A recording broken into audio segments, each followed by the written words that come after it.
stepping up from a simple drip machine or, the convenience of a pod system and entering the semi-automatic world feels like jumping into a financial and technical abyss. Most people just want good espresso without having to commit to a $1,500 machine and 6 months of intense barista training. Exactly.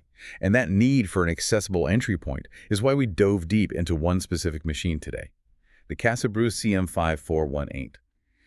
This machine is very deliberately positioned as the compact contender. It's a semi-automatic home espresso machine explicitly designed for simplicity and affordability. So our mission today is to evaluate if this little unit successfully navigates those inevitable trade-offs. Can it deliver decent home espresso without forcing you to become a full-time enthusiast? And we're assessing this machine entirely through the eyes of its core audience, the beginner, the casual user, or maybe the curious pod drinker looking to upgrade without sacrificing their entire counter space. We need to determine if it truly delivers on its core promise, moving beyond capsules and into the world of genuine espresso with, minimal commitment. Yeah, if this machine can pull a legitimate, repeatable shot and steam functional milk, it opens up the whole world of espresso drinks for a huge audience who currently feel locked out. Okay, let's unpack this. We have to start where this machine undeniably wins, and that's its physical constraints or lack thereof. For most people, especially in apartments or smaller kitchens, the size of a machine is the #1 reason they don't buy a semi-automatic. That's its superpower. It is aggressively compact and lightweight. It's designed specifically to address that counter space premium. We're talking about a unit that is roughly 12 inches wide, only about 5.5 inches deep, and 12 inches high. Wow, that's tiny. It is. To put that in perspective, that's often narrower than a standard drip coffee maker. And at only about 8.6 pounds, you can easily tuck it away or slide it to a corner if you need the space. Okay, so that compactness is impressive, but speed is non-negotiable, especially for the morning rush. No one wants to spend 5 minutes waiting for their machine to warm up while they're trying to get out the door. How quickly does this thing go from off to ready? It relies on a thermoblock heating system, which is the key to its rapid readiness.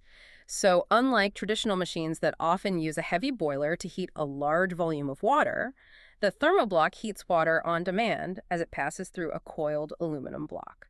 Like a tankless water heater for your coffee. Exactly. And that mechanism allows for a lightning-fast preheat time, usually around 30 to 40 seconds. You compare that to some boiler systems that require 3, 4, even 5 minutes to stabilize.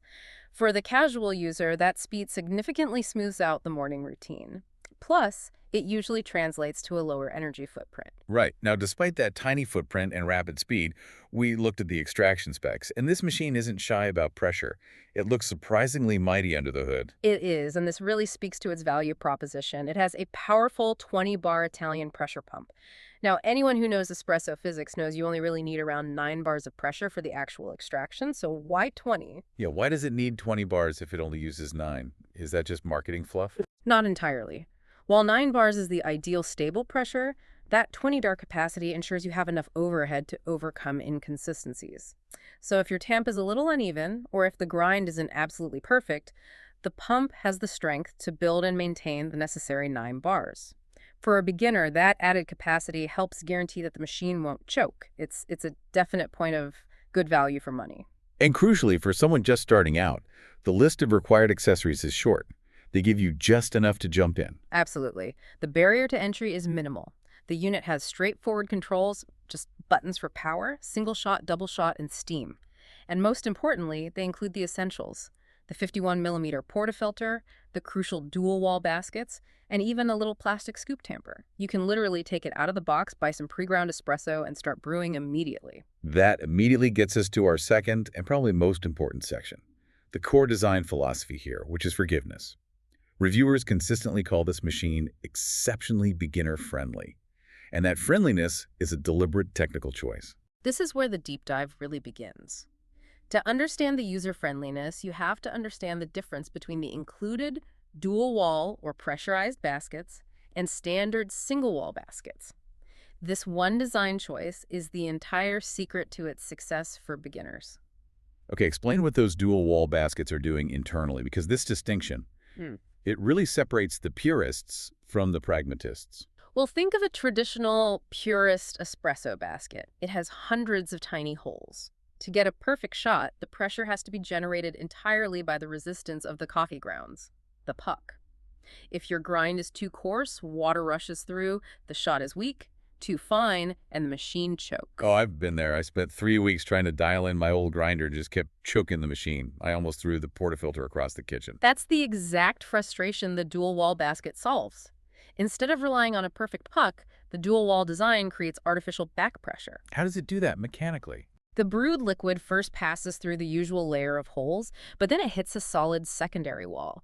The liquid can only get out through a single, tiny pin-sized hole in that second wall. So that creates a forced restriction, no matter how messy your tamp is. So if I use store-bought pre-ground coffee, or if my tamping is wildly inconsistent, this artificial restriction compensates and makes sure I still get a shot. Precisely. It guarantees a repeatable, decent shot virtually every time, and crucially, it forces the creation of crema. It just flattens the learning curve. You remove the biggest source of frustration for any novice. That sounds like magic for a beginner, but let's talk about the trade-off. That single, tiny exit hole causes aeration, which creates the visible crema. But because the water isn't interacting with the grounds in an optimal way, the complex, subtle flavor compounds that you get in a perfect high-end shot, those are often lost. So if you're pulling a shot of a delicate, light roast, single-origin bean, the dual-wall system might mash all those subtle floral notes together into a generic coffee flavor. Exactly. It guarantees a decent shot, but it prevents the pursuit of the perfect shot. You're sacrificing flavor depth for consistency. Now, for a beginner who's adding milk and sugar, this trade-off is probably irrelevant. For an espresso purist, it's a total deal breaker. It's all about knowing your audience. And for those who enjoy the forgiveness but want a tiny bit of customization, the machine still offers some control over the volume. Yes. Even though it has preset buttons, you have manual override. The sources confirm you can adjust the volume, say 30 to 70 milliliters for a single shot. It's enough control to dial in your recipe without needing complex mechanisms. It's control, but simplified. Okay, now we have to address the inevitable consequence of hitting this low price point. The compromises in function are also present in the machine's material reality. Let's talk durability and build quality. Primarily in the materials. This is where the budget-friendly price shows. Several reviewers point out that while it's functional, corners were cut. Specifically, critics often note that the portafilter handle feels lighter, maybe even cheapish, compared to the heavy cast metal ones on premium machines. So it's not bomb-proof. It's not built for someone using it 10 times a day for a decade. It's built for the occasional home user. That's the distinction. It's a great machine for 1 or 2 drinks a day. If you plan to run it like a small cafe, the durability might become an issue. And speaking of running it like a cafe, what about capacity? If I'm hosting brunch and need to make 4 lattes back-to-back, does the small size become a logistical nightmare? Oh, it definitely struggles in that scenario. The water tank is small, around 1 liter or 34 ounces. It's removable, which is nice for refilling, but every double shot and steam cycle uses up that water pretty fast. If you're making drinks for 3 or 4 people, you will be refilling that tank, interrupting your flow. It's not built for volume, it's built for personal use. And the third essential component is the milk. How does the manual steam wand perform? Can this little thermoblock system actually produce that velvety microfoam for a good latte? It can produce microfoam, but you need to temper your expectations severely. The steam pressure is modest, it's functional, and it's manual, which gives you control. But the power output is significantly lower than on a machine with a dedicated boiler. This means steaming is slower. And slower steaming means you need more careful technique. Right. Absolutely. You won't be painting sophisticated latte art instantly. You'll be aiming for a silky result, but it requires patience to texture the milk before it overheats. You have to work with the machine. And finally, the hidden cost, the component that doesn't come in the box that beginners often overlook. The grinder. We've talked about how the dual wall baskets let you get away with using pre-grind coffee, but if you want to maximize the flavor of any espresso machine, even this one, you have to grind your beans fresh. Fresh beans are mandatory for good coffee. They are. And a good quality burr grinder is an essential extra purchase. It's a required add-on cost that beginners have to factor in. So we've covered the lightning-fast thermoblock, the minimal footprint, the 20-bar pump, and the great forgiveness system of the dual-wall baskets. So let's make it concrete for the listener. Who is this machine truly designed for? This machine is the ideal choice if you identify as a beginner, a casual coffee drinker, or if you are specifically constrained by a space, a dorm, an RV, a small kitchen. It provides a reliable, low-cost path into home espresso, prioritizing affordability and ease of use over everything else. It is an excellent first espresso machine. And who should skip it and save their money? The espresso purist must avoid it. If you seek true cafe-grade shots, demand precise control, or you absolutely must use single-wall baskets to get that flavor nuance, this machine will just frustrate you. And likewise, if you expect high durability for constant heavy use, you need to budget for a significantly higher price tier.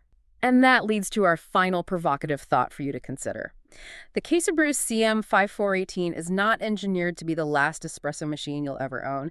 It is designed to be the first one you'll genuinely love, the one that starts your journey. So the real purchasing decision isn't about the machine's objective quality against some professional standard, but about identifying where you fall on the spectrum.